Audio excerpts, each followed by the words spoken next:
Cantor Gospel com Céu Chiclin.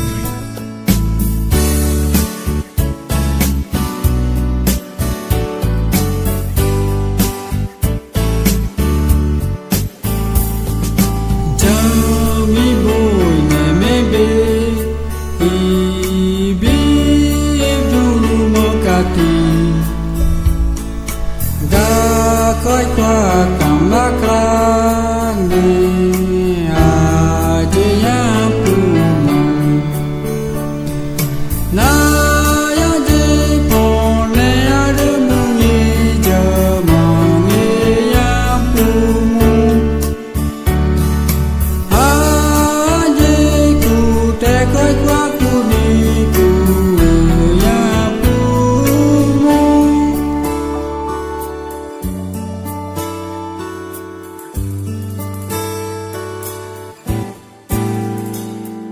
Jami boy ni be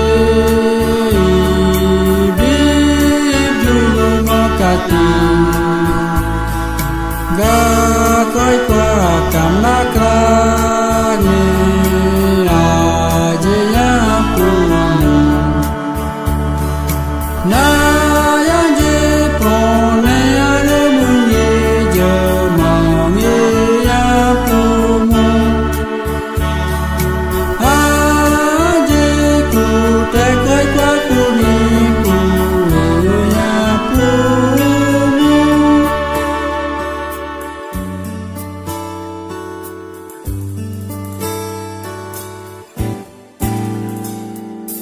Jami boy ne me be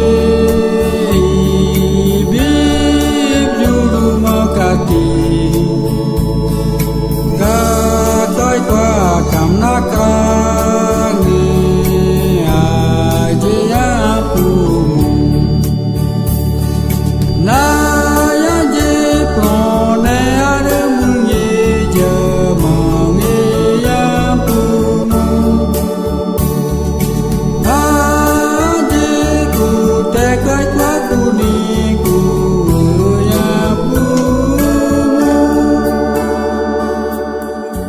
Cantor Gospel com Céu Chiclin.